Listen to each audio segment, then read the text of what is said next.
Greetings, future fossils. This is Michael Garfield welcoming you to episode 169 of the podcast that explores our place in time, which, by the way, I think I need to make more explicit in these intros, means helping you navigate a world that is, in the words of J.B.S. Haldane, not only queerer than we suppose, but queerer than we can suppose. But rather than start this safari with some convoluted rant, as I so often do, in the spirit of this episode, I want to pare things down to a fighting trim and let this conversation speak for itself. So here's a short bio of today's guest, Leidy Klotz, which I cut down from two of his different biographies. Leidy Klotz is the Copenhagen Associate Professor of the University of Virginia, where he is appointed in the schools of engineering, architecture, and business. His wide-ranging research is filling in unexplored gaps between design and behavioral science. Klotz has earned a highly selective career award from the National Science Foundation, was awarded over $10 million in competitive research funding, has published more than 80 original research articles, and was promoted ahead of schedule. Leidy has taught thousands of students, including 21 Ph.D. advisees, whose designing and teaching shapes the world. In less than a decade, he has built a research-to-practice community around his scholarship. Klotz chaired a year-long expert panel on design behavior for sustainability convened by the journal Nature Sustainability. At the University of Virginia, he founded and directs the Convergent Behavioral Science Initiative, which brings together scholars, funders, media, and practitioners to advance behavioral science for design. In addition to his book Subtract, The Untapped Science of Less, which we will discuss today, he is also the author of an academic book, Sustainability Through Soccer, An Unexpected Approach to Saving Our World. Before becoming a professor, Leidy designed schools in New Jersey and played professional soccer. Does this sound like the kind of person from whom you should be learning how to do less? Well, it's not actually about doing less, so much as it is about knowing where to carve out the negative space, what not to say, when to go slower. And speaking of going slower, I don't really optimize this show for revenue. I want to explore the edges. And that means putting myself and my family in a position that is historically, chronically, and fundamentally hard to fund. So in order to maintain the integrity of Future Fossils as a place where truly original exploratory thinking happens, I rely on you to help support this show. And for this reason, I would like to thank this week's new Patreon supporters. And this week was quite the catch. So thank you, Caleb Meredith, Richard Tronson, the AGI Laboratory Administrator David Kelly, whose work, by the way, just went up on WeFunder, Artificial General Intelligence Inc. Check the show notes if you want to support immanentizing the eschaton, as it were. Logan Mace, Melissa Burns, Bruce Garfield, my uncle. Bruce is awesome, guys. Look up his work, a real legend. Maxwell Wilson, and Philip Rice. Join the growing ranks of people whom I know care about making sense of this phase transition that we're living through together and making it as graceful as we can. Everyone contributing $5 or more a month is also privy to 2 extra episodes of Future Fossils every month, and every patron is invited to the book club. By the way, the next book club discussion will include the author, Eric Wargo, who has offered to tango with us as we discuss his very potent book, Precognitive Dreamwork and the Long Self. Hold on to your butts. That'll be July 13th. Still plenty of time to sign up. But for now, thank you. Sit back and enjoy at least half as much as I enjoyed this amazing conversation with Leidy Klotz. We start by riffing on the username that he was automatically assigned by Squadcast when we recorded this session.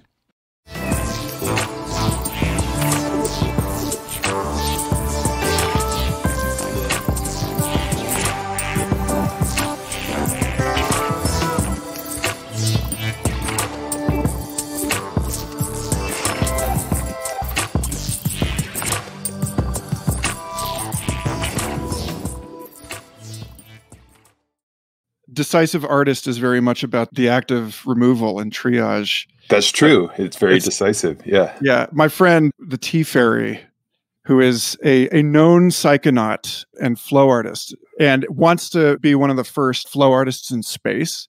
She got loyal astronaut. She's like committed her career to like blasting people off in one way or another. That's awesome. Yeah, this is made my day worthwhile. Good. Yeah. Well, I'm delighted to talk to you. First of all, how do we pronounce your name? You should know, right? You're a paleontologist. Do you know Joseph Leidy? I don't. No? Oh, okay. Yeah, he's well, I only know him because that's my first name, and he's he's like a famous paleontologist from back when paleontologists were famous. Oh, yes. Yeah, and the name Leidy is a family name on both sides of my family, and my mom's side of the family, they think there might be some connection to Joseph Leidy, but you should look him up because he's like you. He's a paleontologist, but he, like, the autobiography of him called him like the last man who knew everything or something like that. Like, he was a real interdisciplinary guy. Interesting. I just interviewed for the other podcast, the one I host for the Santa Fe Institute. I had a conversation with Andrea Wolf, who wrote The Invention of Nature about Alexander von Humboldt. Okay. And like a big part of that conversation was about how exactly what you just said. He was the last man who knew everything. And like you can see over the course of his 19th century career in the sciences how like he starts off working more or less in isolation. But as the knowledge required in order to perform his syntheses grows and grows, then he ends up accumulating all of these other people. Like his body gets weak and he can't go out into nature anymore and do the field work. But he starts leaning on this like tentacular network of international researchers, which perhaps prematurely brings us to, I mean, we can do a clean official start, but it does bring us to this notion of like age and wisdom and subtraction. Yeah. You know, I don't know. Where do you want to start today?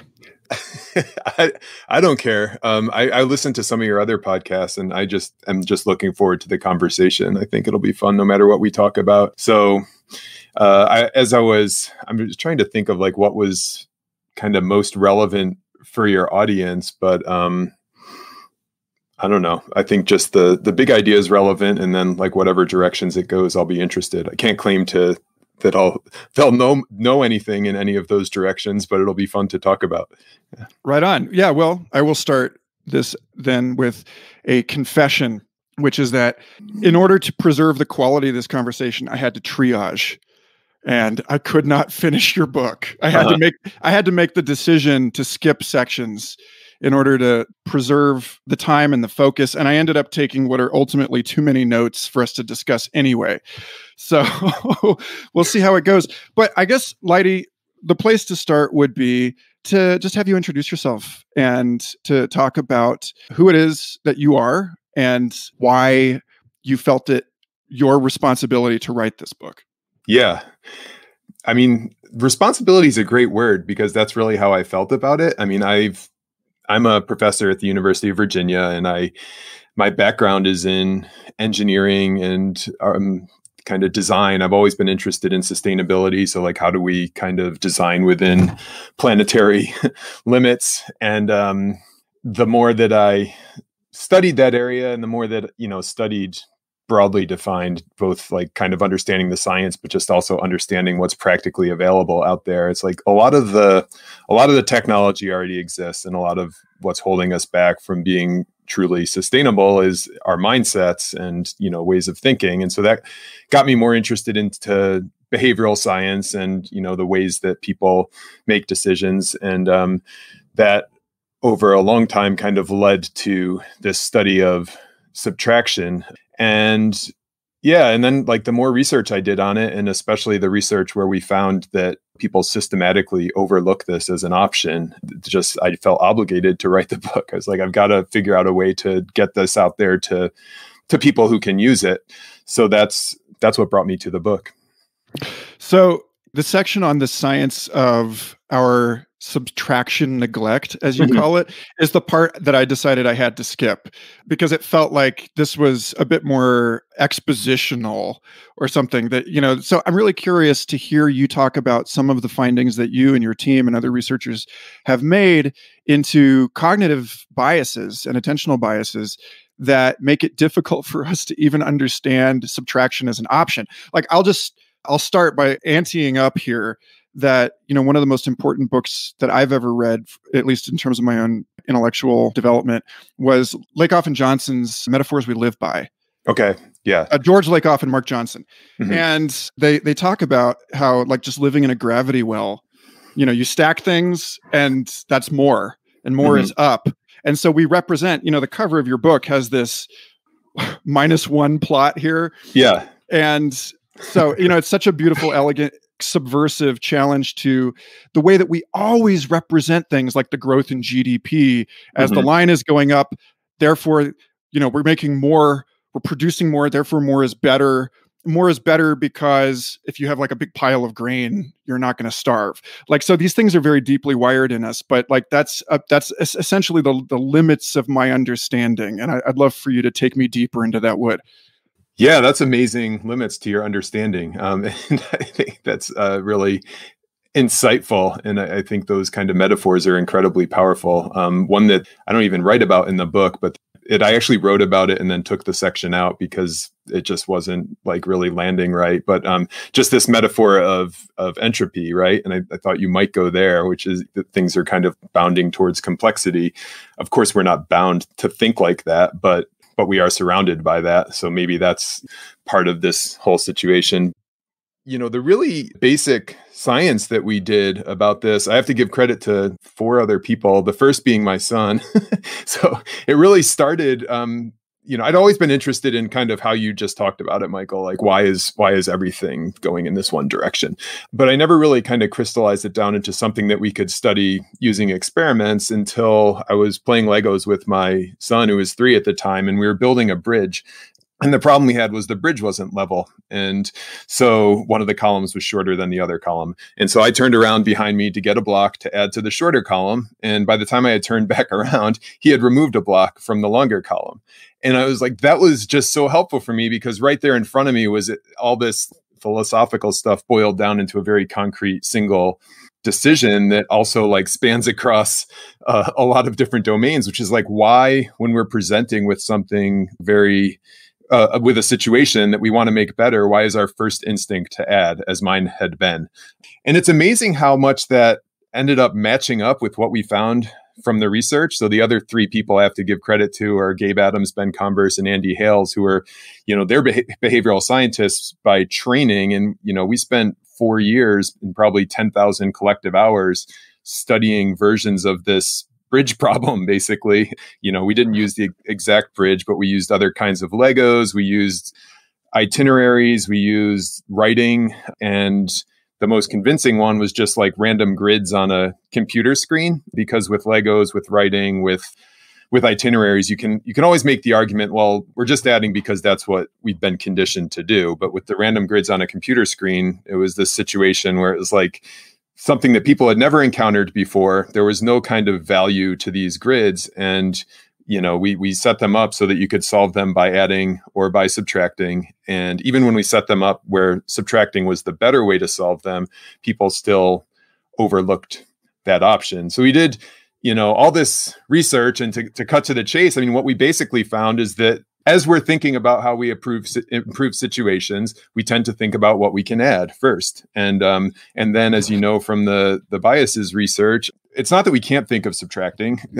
We can think of it, but we tend to add, and then we move on. It's a good enough solution. We satisfy, and we say, okay, let's add, and we move on, and we don't even consider the other way to make change. And so that's how it kind of got from, me playing Legos with my son Ezra to understanding this as something that's fundamental in science. And then that was published on the cover of Nature, which is the pinnacle of my academic career. It's all downhill from here, and has really taken off out there into the world. And it's been fun to see people's reaction to that.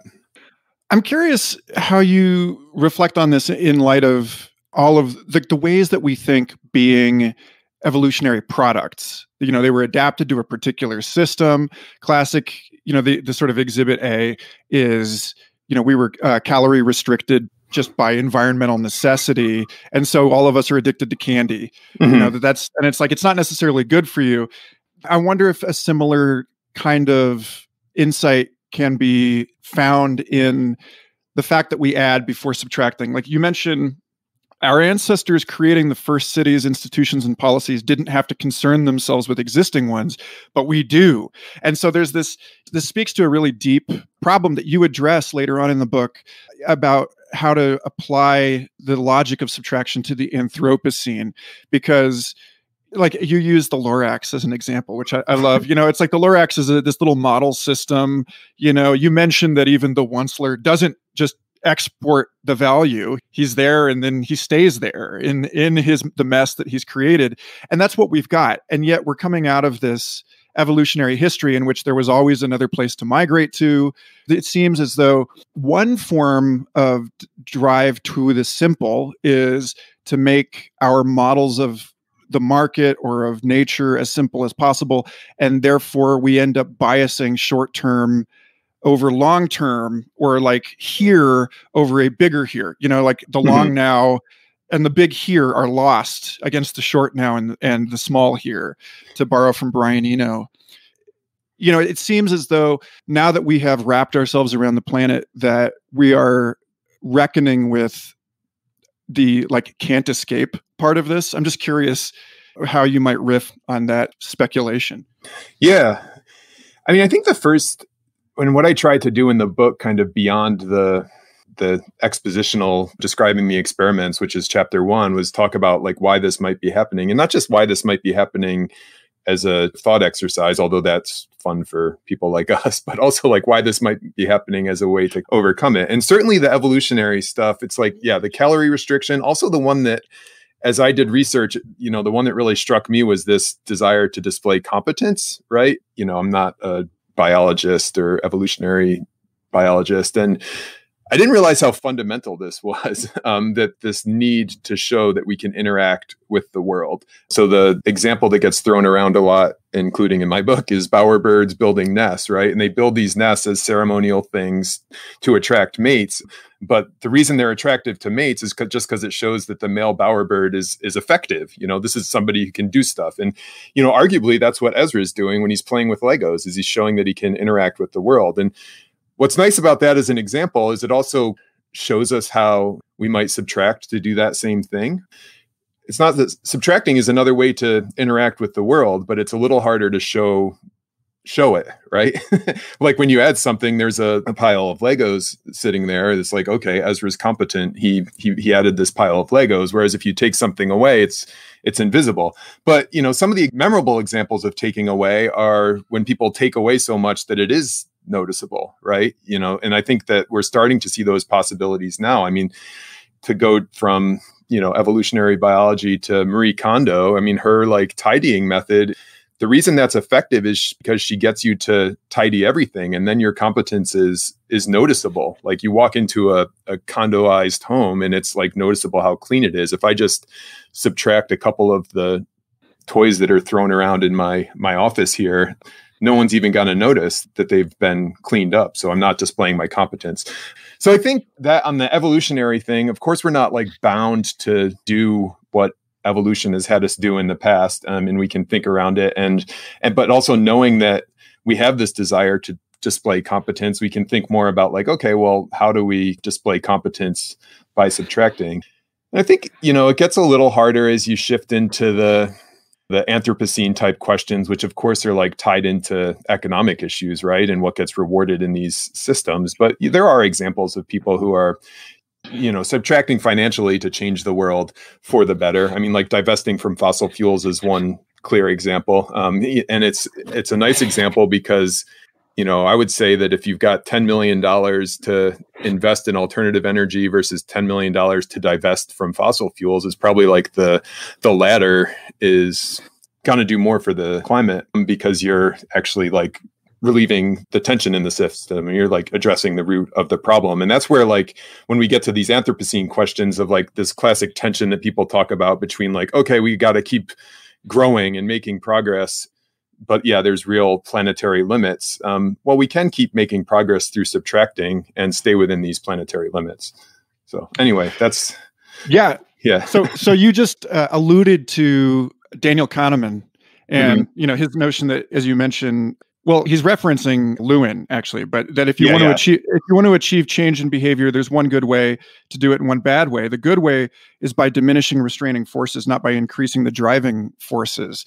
You give a great example about, and I know this from having a toddler, that hiding the iPad is better than giving the toddler a cookie to try and get them to read a book instead. And, so this speaks to something that I wanted to throw at you, because my friend Tim Clancy was on Facebook this morning trying to get people to reconcile two paradoxes. In his case, it was Zeno's paradox that the arrow never reaches the target, and Heraclitus that you never step in the same river twice. He's like, all right, have fun with these like seemingly incompatible ontologies. But what I want to talk is, you introduced me to Brace's paradox in the book. So like, I have another paradox I want to sort of tie in a bow with that one, but I'd love for you to introduce us broadly to Brace's paradox, because this is it's only a paradox because we have these biases in our thinking. Yeah, it was funny. My editor and I she kept saying like, "What? You got to explain how this is actually a paradox." And so let me explain it, and then your listeners can you can decide whether it's in fact a paradox or not. It's a mathematical paradox, but it gets pulled into transportation systems a lot. That's one of the most clear kind of demonstrations of it. And so the demonstration is like, okay, you've got this city, right? And they decided they're going to remove a highway for whatever reason. Like they want to remove the highway because it's blocking a waterfront, for example. And they remove the highway and stops blocking the waterfront, which was the intended goal. And then the surprising thing happens, which is traffic gets better, not worse. And so you think that, in your brain, you're thinking, well, how could traffic possibly get better when you take away capacity? But what you're assuming there is that the pre-removal situation was at an optimal equilibrium, that everybody was kind of doing the exact right thing for themselves. But in these really complex systems like traffic networks in a city, things aren't at a optimal equilibrium. They're at a satisficed equilibrium. People figure out, okay, this is the best way to get to work. It's basically working for me, and I'm going to just stop here. I'm not going to like keep trying to make this even better. They're at suboptimal equilibriums. And then what happens when you take something away or when you add something is it's more like a roll of a dice, right? So you've changed this complex system, which is the city traffic network. And even when you take something away, you've basically shaken it up, gotten people out of this equilibrium, and then they kind of revise their behavior and settle into a new equilibrium. And that new equilibrium could be more traffic. It could, take them longer to get to work, or it could be better. And this is something that's happened over and over in cities around the world, where these highway removal projects that were intended, they're removing the highway to make a park downtown. It's not intended to relieve traffic, but this unexpected side effect that traffic doesn't necessarily get any worse. And of course, sometimes it does get worse. But the Brace's paradox is that like it's basically a roll of the dice, that changing a complex system, or that adding to or subtracting from a complex system, can change the overall performance in both directions, for better or for worse. Does that make sense? Yeah, so I think that takes us into a key insight, which is that there's more than one kind of subtraction, right? That we're not just talking about, a raw quantity, that the way that things are networked in, the way that things operate with each other, the couplings that something has with its environment determine whether it's a good idea to remove it or not, which you've been dancing around this beautiful story that you tell in the book about Kate Orff and the way that she transformed the downtown Lexington, because I love this term that comes out of your discipline, daylighting. Yeah. And how, the way that we pave over these natural waterways is often ecologically devastating. And so, there's a hack, which is to remove the concrete. And it's like, we think of this as a subtraction, but really what you're doing is you're adding a healthy ecosystem back into the city. Right. It's important, I think, to take a stop at Kate Orff, because you made a real emphasis in this book about the way that she was able to communicate her work without triggering people's sort of loss aversion algorithm. And, the valence of language is really important here. And I'd love to hear you riff on that for a minute. Yeah. Kate Orff is just a brilliant designer, landscape architect. And she did this design in Lexington, which is exactly what you said. She went in there and they had one of these downtowns where they had built up over the river that made the downtown what it was. And, you can laugh at Lexington, but this is done everywhere. If you're in New York City, there's rivers that are buried under New York City. There's rivers buried under San Francisco. But what was really cool about what she did, she has her schematic drawings. And speaking of like getting to the essence, I mean, these drawings convey like tens of millions of dollars worth of investment in Lexington, but she boils it down to 4 basic words of what's going on here, in addition to the drawing. And her words are clean, carve, reveal, and connect. So clean, carve, and reveal are all synonyms for subtract, but they're positively valent synonyms for subtract. I mean, they're describing the exact same thing, but they're framing it in a positive way. And as Michael, as you said with Kahneman, I mean, his famous finding of loss aversion is that, when we think of things as a loss, we weigh them more, right? We weigh those losses more, but the subtracting we're talking about here is not a loss. The whole premise of my book is like, we overlook subtraction as a way to improve things.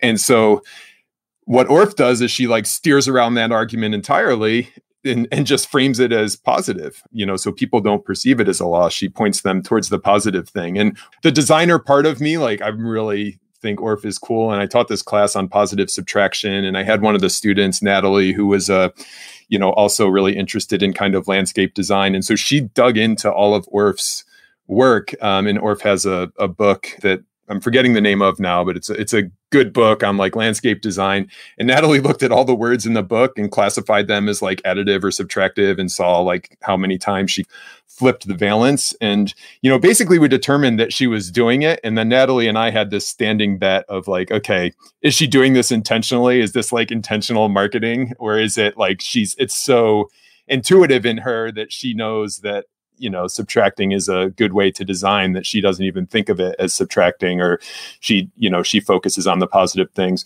So we shot her an email basically asking that question. And she wrote back this response that she's like, I think of design as what's there plus a unit of transformation.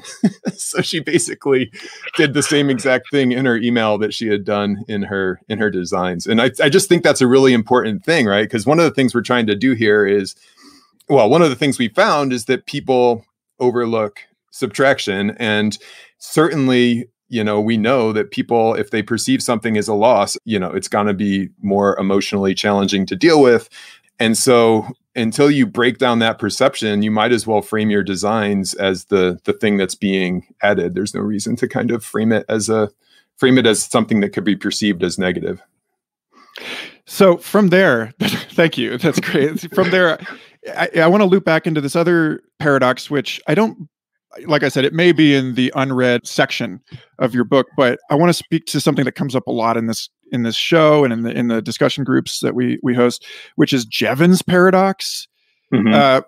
There's this law most people are familiar with, which is like if you give yourself a longer deadline, you're going to procrastinate until you hit the deadline. Like if you you talk about this in the book, like adding an extension to your house that just ends up getting filled with toys, that like, and I'm experiencing this now. Like somehow my wife and my daughter and I lived in like a 600 square foot apartment, and now we have a house, and it started like the same stuff. And then suddenly it's like, oh, well, we need more furniture, fill the space. And it's this runaway thing.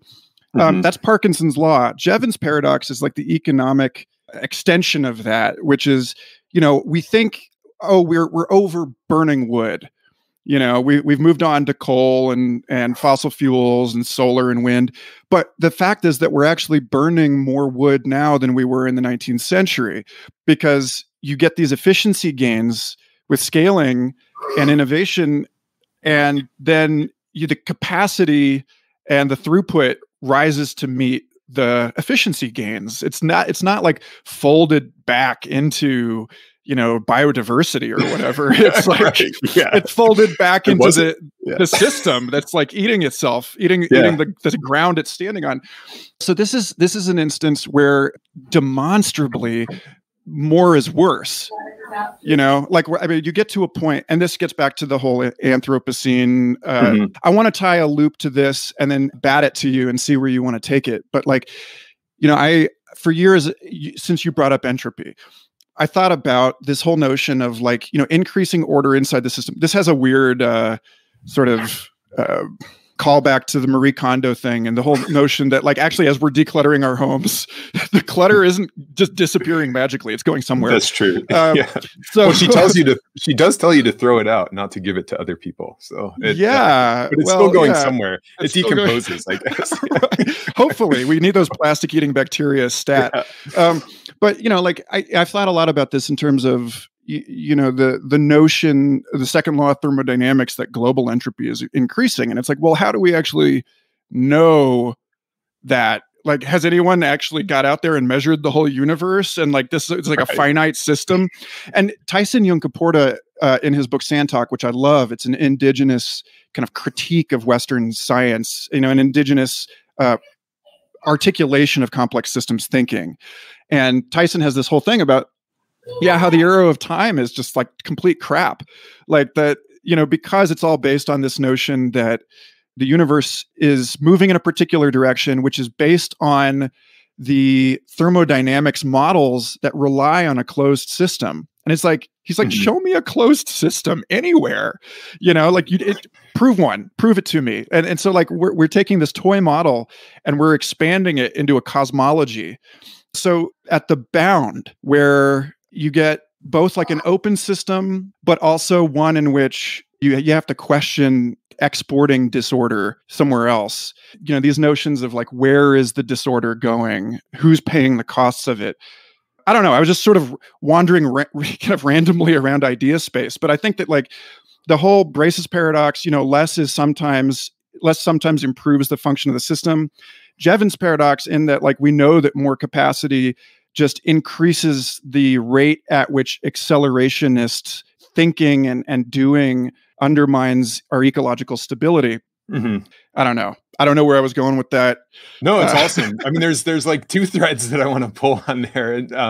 And you're right on too. I mean, I was talking about that piece that I pulled out of the book on entropy. And the basic argument was that the second law of thermodynamics works for closed systems, but what we're talking about isn't. So that's one relatively easy to close loop.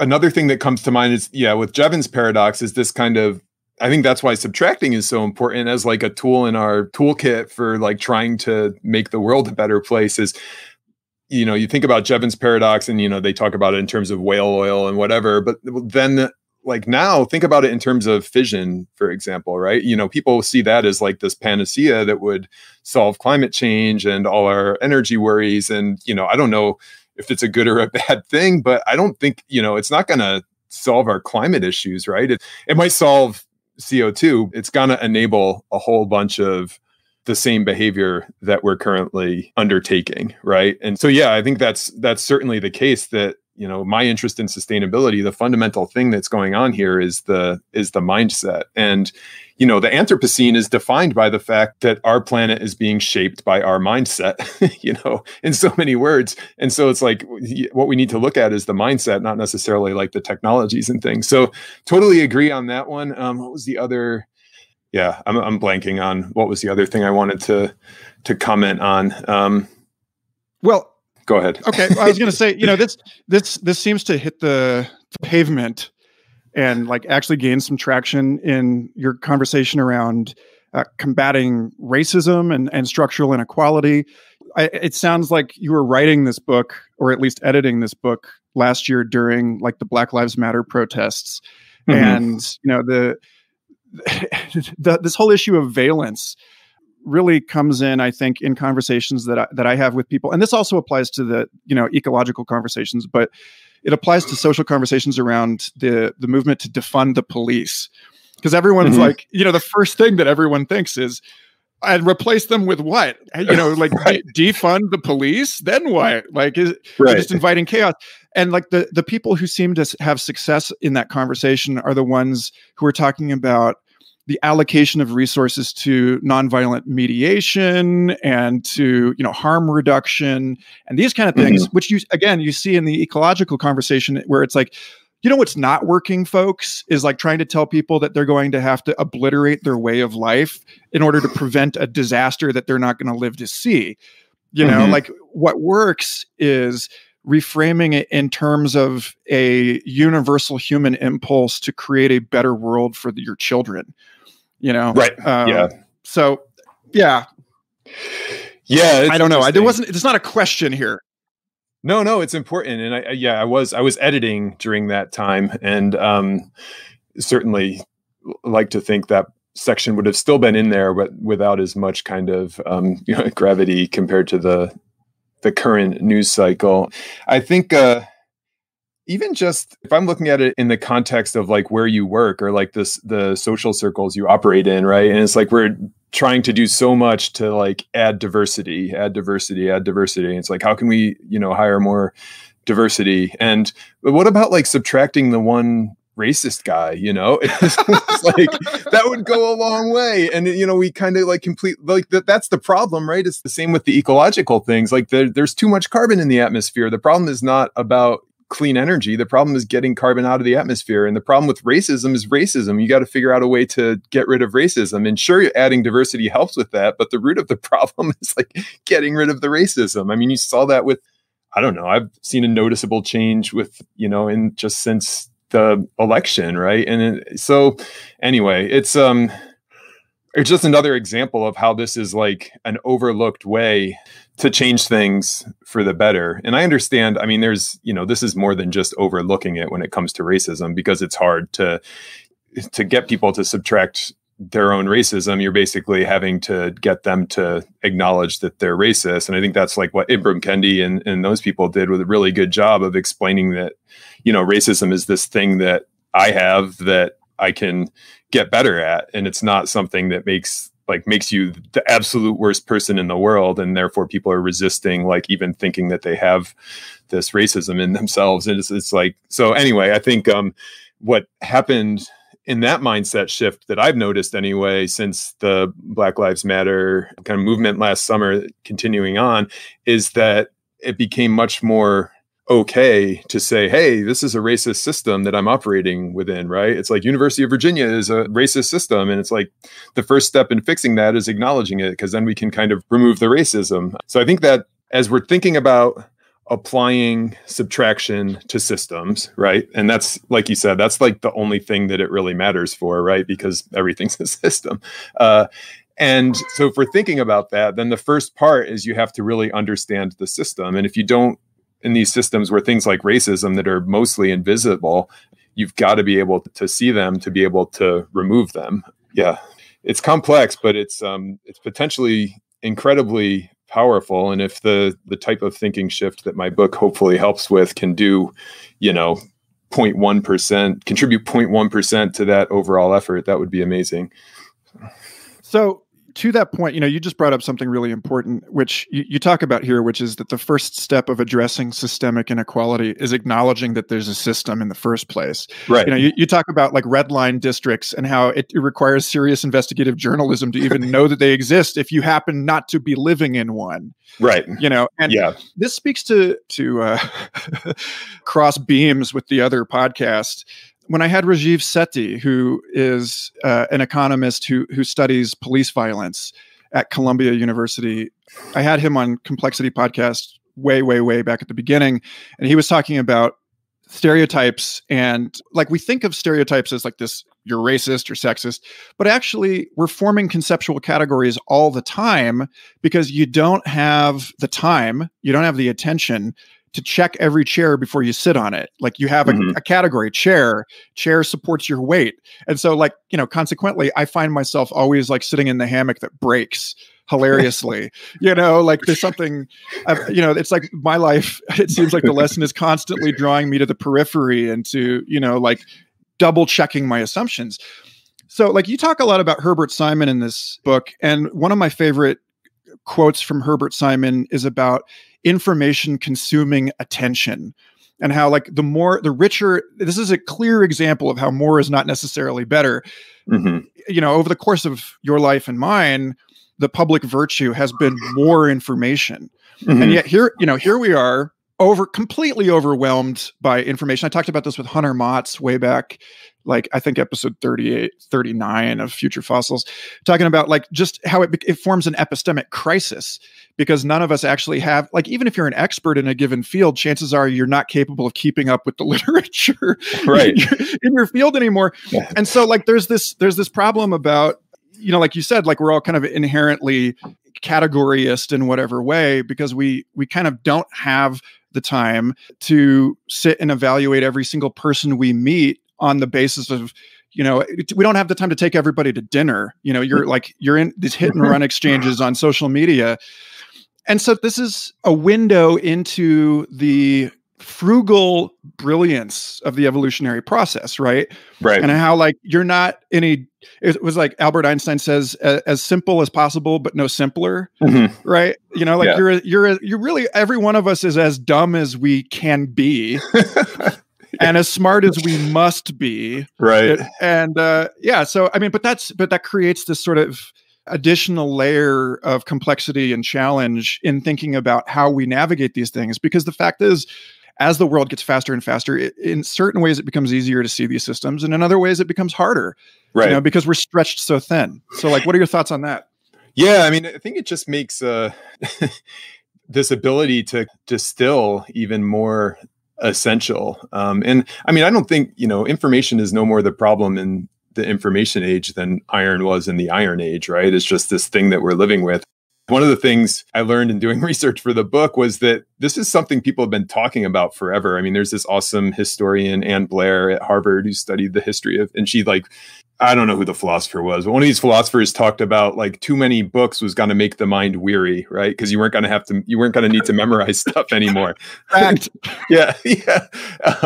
And so it's going to like make us lazy. And then Simon's quote, it was like this desire to accumulate wisdom is completely maladapted to Xerox machines, I think is his quote. So it's like, he's talking about it way back when there's no like internet the way we have it. So I think it's, it's something we've always had to deal with. And like you said, it's just more essential now to be able to like subtract down to the essence.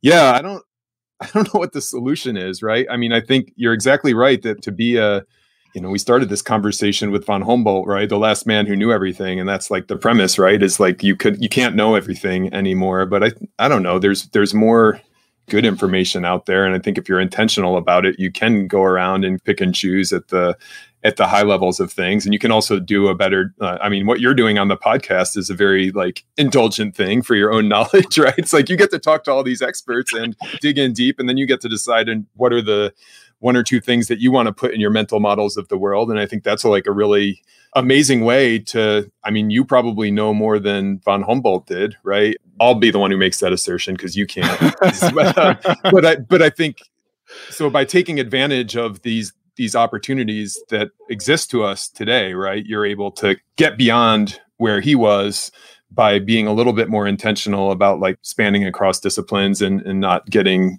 pulled into the weeds. But it's hard.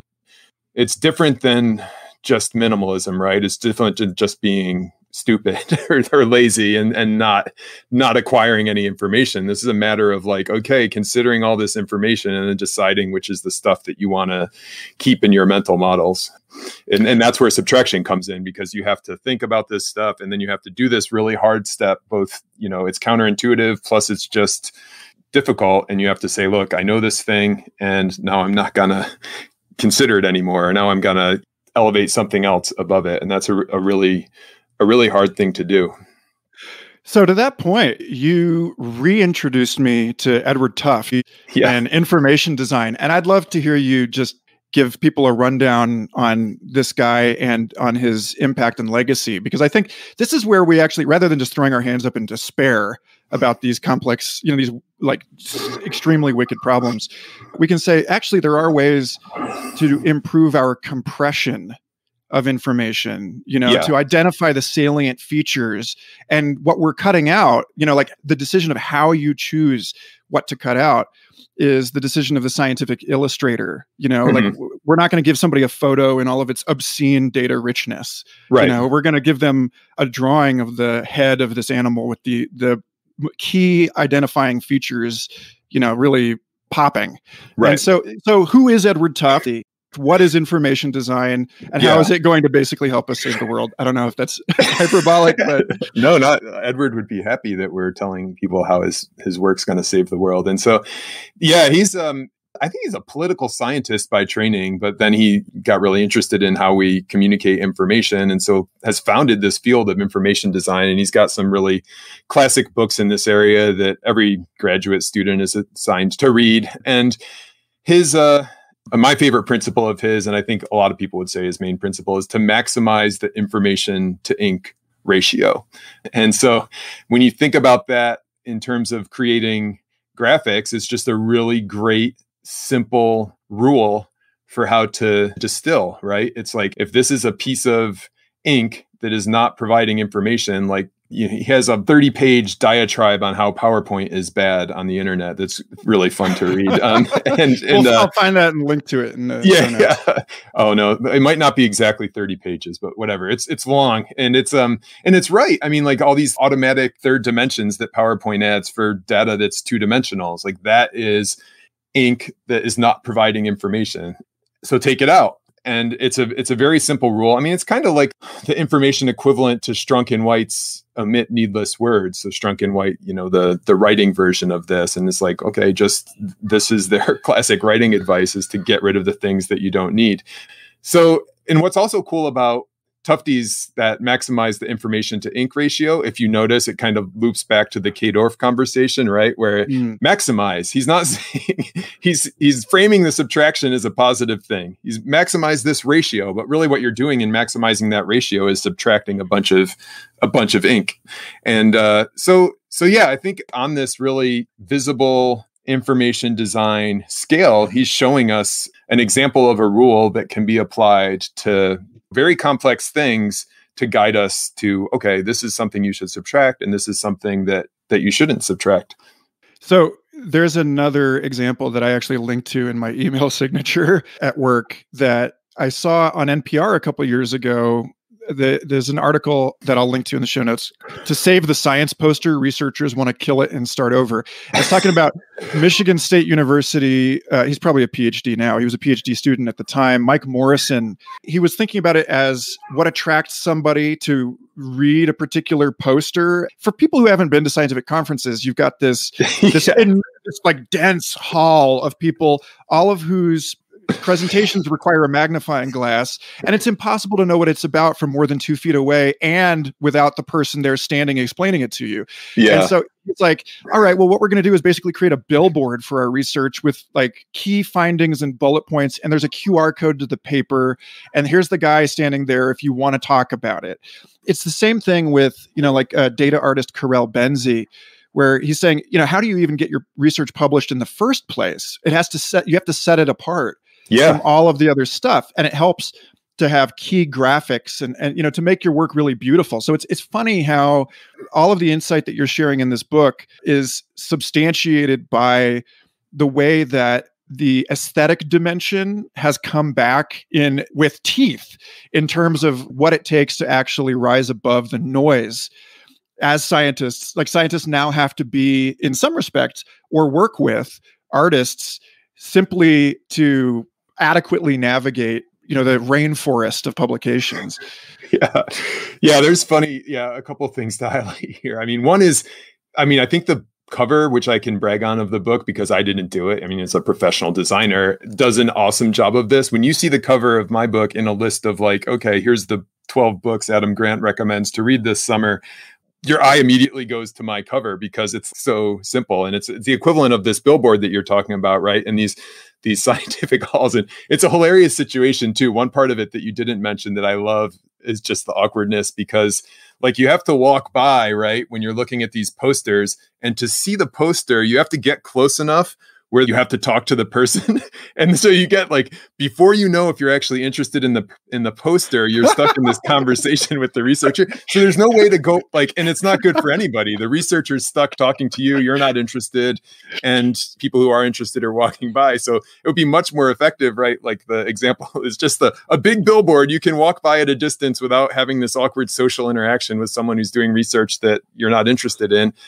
And you could then approach the people that you want to talk to. So yeah, that would solve so many awkward social interactions between scientists. And yeah, it's a really hard thing to do to cut through that noise. But I mean, yeah, Tufte's tips can help. It's funny though, because I'm looking at the picture of this poster and I'm looking at the cover of your book, and both of them are mostly bright yellow with a dash of red, which is like very McDonald's. And it is, at some point you've got to ask the question of, have we, a similar thing comes in here in terms of like optimizing for efficiency, where if everybody figures this out, then everyone's going to have a yellow book. Horrible, and then what's going to stand out is the black book covered in microscopic text, Right. So like, I think that's a really good point. I mean, I think like one of the reasons that subtracting, we've talked a lot of these fundamental advantages that adding has, right? You can show competence, but some of the advantages that subtracting has are precisely because adding has become so dominant, right? The reason this is different is because all the other covers have complicated stuff on them. And if everybody had this cover, then people would just be like, well, there's another yellow and red cover. And I wasn't in love with the red because I found, it looks like a KOA sign, kind of, those campground signs, or it's exactly this. And it's the same as it's the same as the caution signs too. If you look, it's the exact same like color pattern. And I was like, is that played out? But I don't know, if you look at the other book covers and this stacked against them, it's not played out yet. But yeah, it certainly could get there. Well, if I may, I'd like to recommend a book to you, because I recommend this book relentlessly to everyone. Richard Doyle at Penn State University has a book called Darwin's Pharmacy, Sex, Plants, and the Evolution of the Noosphere. Okay. And he's an extremely clever person and wise. And he makes this point at some point.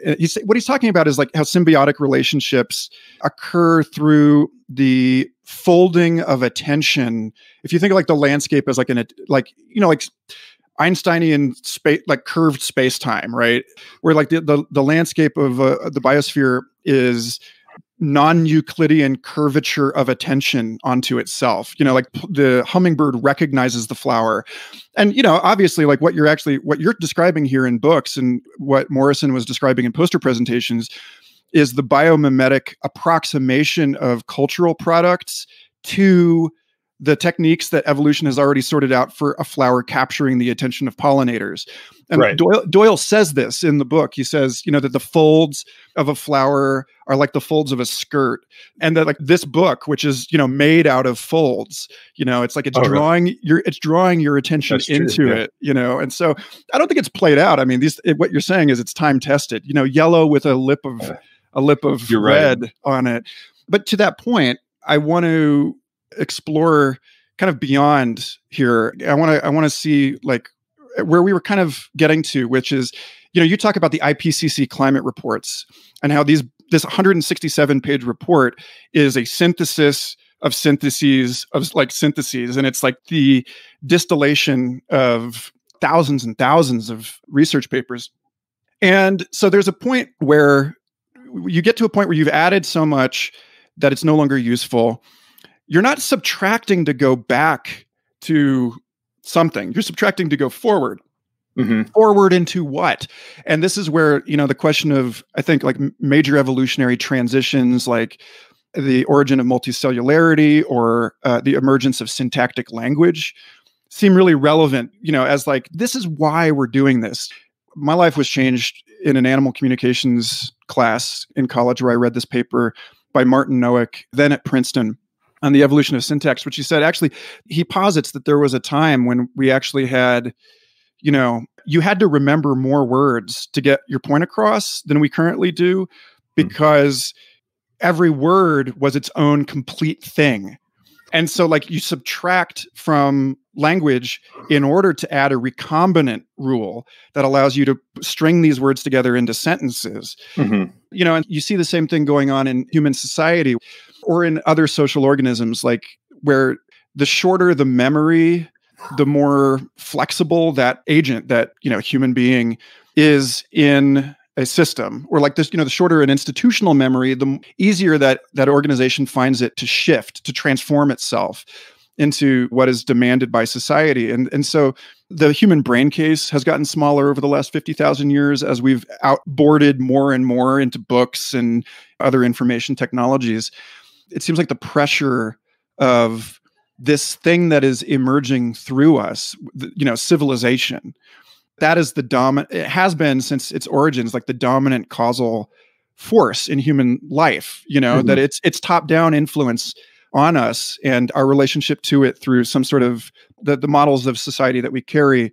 This is like the sphere of thinking that for me encompasses when you say, I loved this term on page 210, that we play Jenga in the Anthropocene. Mm-hmm. It's like we're at that point now where we realize that these are actually interdependent, interoperable components, that individual nations are not standing alone unto themselves, but in some way that what they are needs to be reduced in order for them to work together. Like you have to, like I don't mean to get like biblical here, but it's that sort of Gnostic, like you have to be a child to enter the kingdom of heaven kind of thing, that there's like something about, as we become more and more, shout out to Chris Ryan and his book Civilized to Death.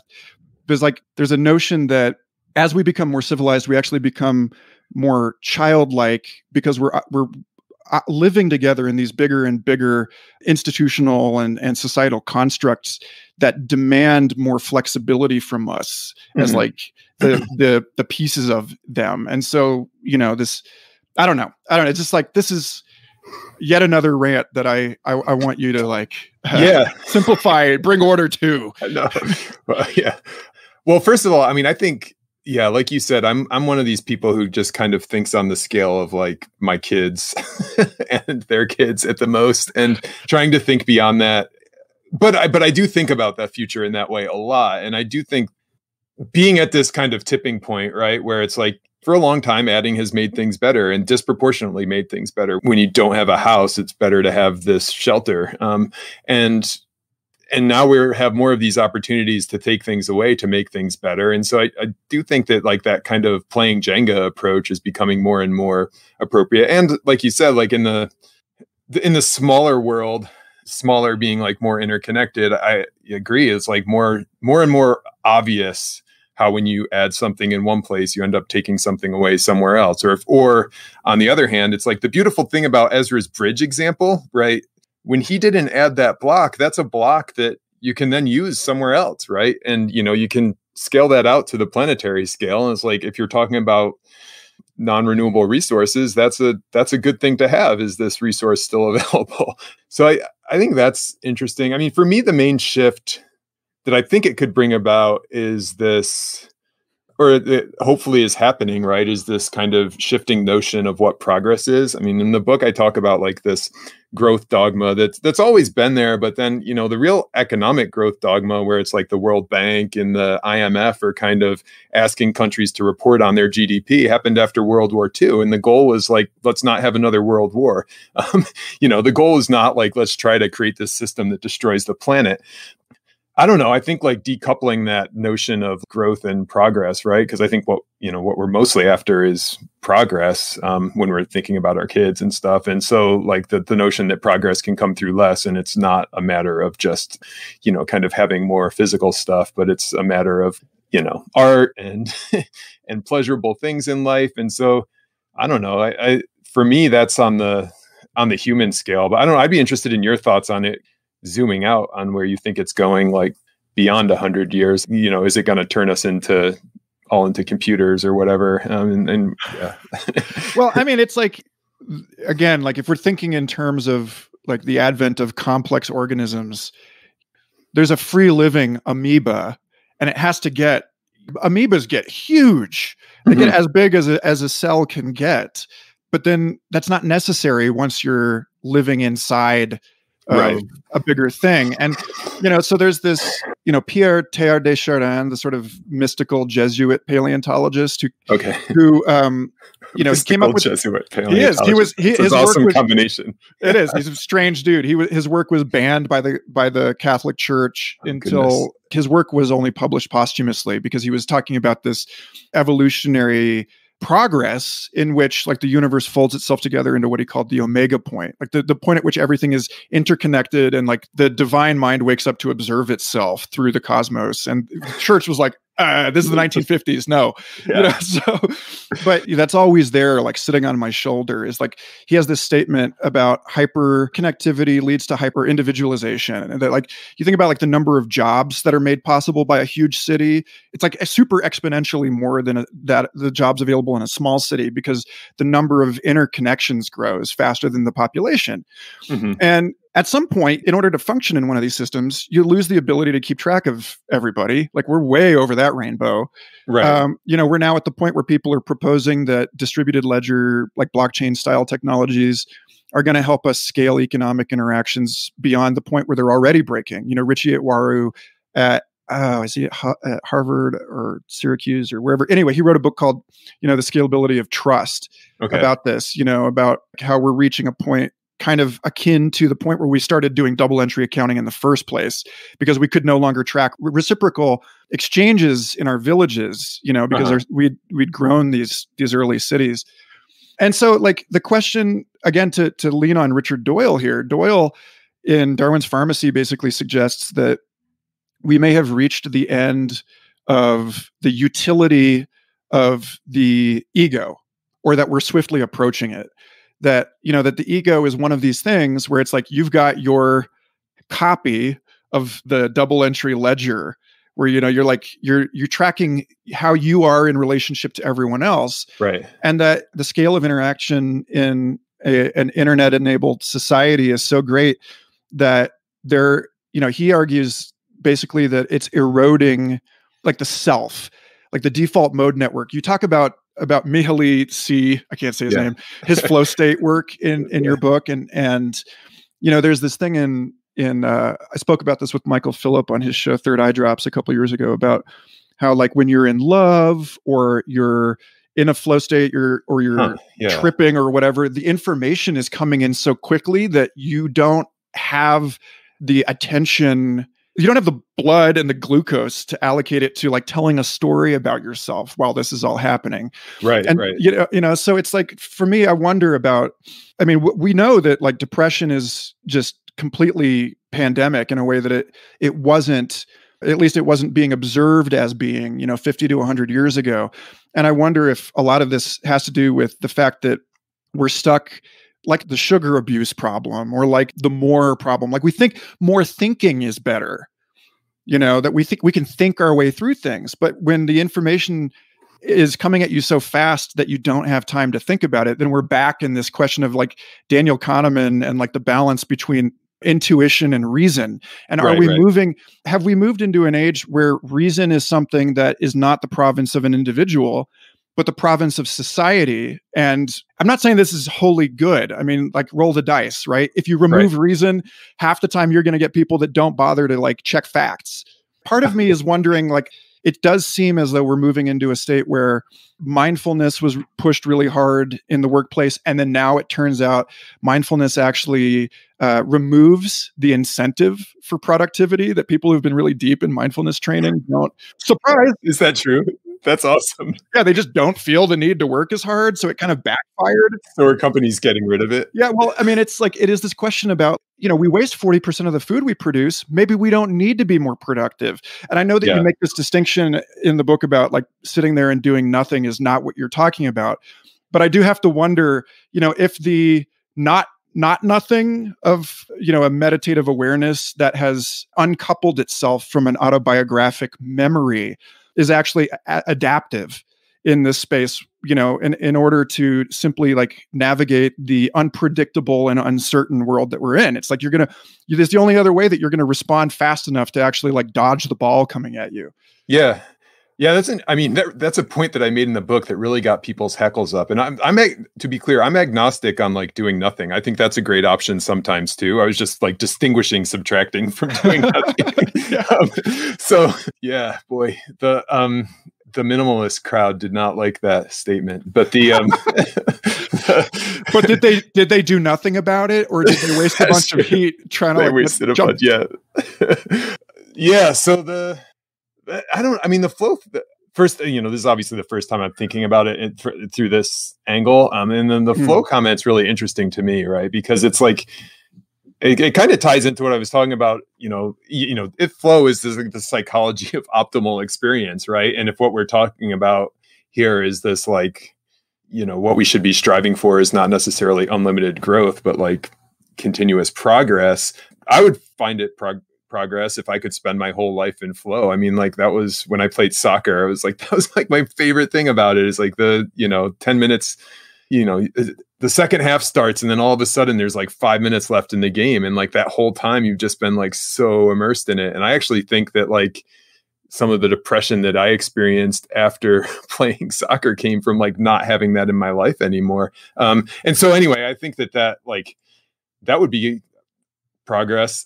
And I mean, it's a little different than not thinking, right? Because I think, like, in that soccer analogy, I mean, I was never thinking faster and more intensely than in soccer games, right? It's just that you're like so immersed in like the current thinking that you're not distracted by other stuff, and you make really fast decisions. Like, even like some of the sports science things that you see on TV, it's like so-and-so like kicked this ball, and to do that, they had to like start timing something, by down to the 1,000th of a second, 10 seconds before it started to happen, and their brain had to start their leg moving. And it's like, so you're definitely you're performing at a really high level when you're doing that. So that would be cool if we're all progressing to spending more. I would be happy if my grandkids got to spend more time in a flow state than I did because of subtracting, or because of like the way things are headed. That brings us perfectly, with no heat lost, into your last chapter in this book on from information to wisdom. And you repeat the refrain, which you mentioned earlier in this book, about Lao Tzu advising to attain knowledge, add things every day. To attain wisdom, subtract things every day. So this feels like the right place to land this. Mm-hmm. In the concrete, and in the recognition that wisdom is what we need today in order to make sense of this world and in order to live in it rightly. And so I would just like for you to talk a little bit about what wisdom means to you in light of subtraction, and the concrete advice that you offer people in this book. Obviously, there's much unspoilable stuff, but I think landing it on some key takeaways is at least respectful of the point that we're making here in this conversation. Yeah, I mean, well, first of all, like the reason Lao Tzu's advice persists for 2.5 millennia is because it's hard, right? And we're not doing it left to our own devices. And I think that's the first thing to remember, which, anyone who's listened to this last hour is gonna remember that, subtracting is hard, and we tend to overlook it in all these different ways, and as we try to accumulate wisdom. I mean, there's no pithy quote from 2.5 millennia ago about like, hey, you got to learn a lot of stuff to gain wisdom, right? Or like add a lot of stuff. Even like modern education scholars have spent all this time like studying scientific misconceptions.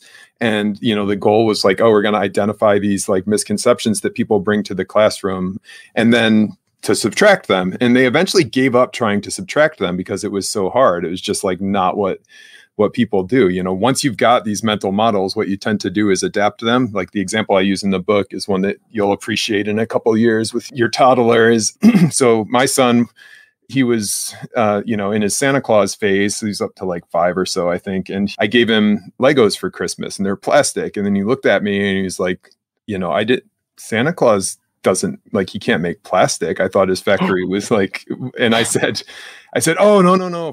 For stuff like Legos, like, Santa, he works directly with Amazon. So he's got these like, and so what happens is like, and my son's fine with it. He's like, this is something that he can keep his existing mental model, and then he can he can modify it with this new information. And when I showed him how this new information fit into his existing mental model, he's like, oh, awesome. Great. Let's keep going.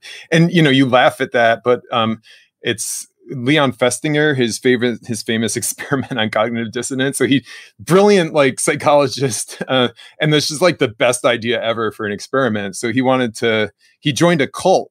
And it was a doomsday cult. And so like, this experiment had no downsides, right? He joins this doomsday cult, and if the doomsday actually happens, he's in the cult, so he's saved. And if the doomsday doesn't happen, then he has like this amazing experiment of what happens when like something that's so obvious hits people right in the face that like contradicts with their mental models. And what happened was when, he joined the cult, he's sitting in the room with the doomsday cult members, and like midnight strikes when the doomsday is supposed to happen. And so first people started basically like modifying their beliefs. They're like, oh, well, that's not the official clock of the apocalypse right there, right? It's like, that's actually like 5 minutes behind. So, and then like it got to like 4 a.m. and people are sitting there like, oh man, this, and then, eventually by the next day they had said like, oh, look, like our belief was so strong that we've staved off the apocalypse. And, we all do this. Like that's the genesis of that, removing that removing misconceptions research is just an example of us doing that on a different level. So it's hard. I think one thing that can be really helpful and is shown in the science is like using the right analogies. So, and the reason that works is because basically, if you present somebody with information that contradicts what's already in their head, right? Then, it's this new thing fighting against an entrenched thing. The entrenched thing is going to win. But if you present them with new information plus an analogy that supports the new information, then you've got like kind of two things fighting against that one entrenched thing. It can win out. And so like, I think that nature adapting and selecting is a really good kind of mental model for our own thinking, or an analogy that we can bring to our own thinking. It's like, hey, like selecting can be beneficial, right? These are complementary approaches to making progress. And so that like just evolution on a grand scale, but then even like thinking about information down to how our brain, like you mentioned, our brain getting smaller over time. And this is an example, I don't think of how our brain has gotten smaller, but also our brain does like prune unused synapses, right? So when we sleep, one of the things that's beneficial is like the circuits that haven't been used are like going away to, allow the ones that have been used to do more. And so that's like this kind of example that we're doing automatically, we've evolved to do, which is like getting rid of the stuff we're not using. So I think those are two really powerful analogies that can kind of remind us to subtract information. And then if the analogies don't work, then it's back to like, kind of tough D style advice and maximize this information to ink ratio, right? And you're thinking about all the ideas as ink, and you're thinking of the ones that matter as information. So yeah, I don't know. Is that helpful?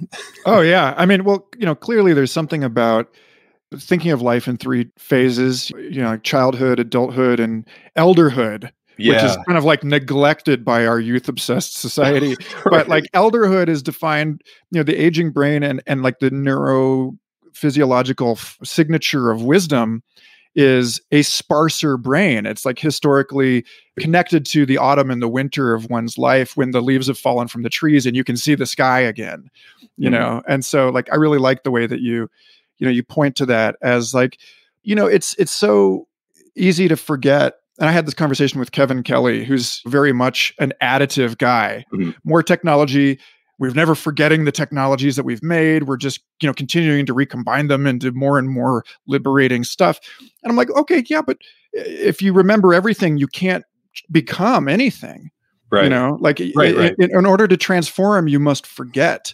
Right. So, yeah. And that's like, in the psychology of it, like the working memory stuff, right? It's like you can only keep a limited amount of things in your brain to take action at any given moment, right? I mean, so like, yeah, we can accumulate all this information and like put it on our computers or like share it in society. But then when it's us out there acting in the world or acting on a given situation, I mean, that's why like medical checklists are useful, right? It like helps direct this knowledge that we have through these steps that we can actually remember and take action. So yeah, totally agree that that's absolutely essential.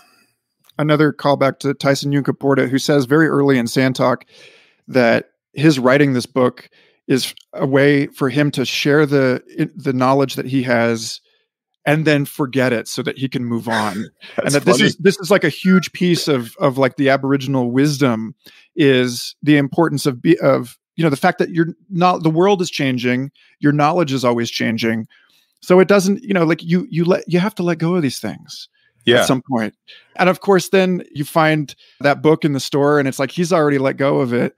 But for me, it sparks joy. Yeah. So I'm going to hold on to that for a while. Yeah.